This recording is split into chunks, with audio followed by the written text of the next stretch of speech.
शुक्लाम्बरधरं विष्णुं शशिवर्णं चतुर्भुजं प्रसन्नवदनं ध्यायेत् सर्वविघ्नोपशान्तये। व्यासं वसिष्ठनप्तारं शक्तिः पौत्रमकल्मषं पराशरात्मजं वन्दे शुकतातं तपोनिधिं।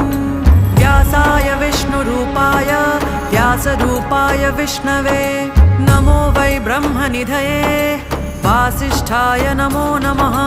अविकाराय शुद्धाय नित्याय परमात्मने सदैकरूपरूपाय विष्णवे सर्वजिष्णवे यस्य स्मरणमात्रेण जन्मसंसारबन्धनात् विमुच्यते। नमस्तस्मै विष्णवे प्रभविष्णवे।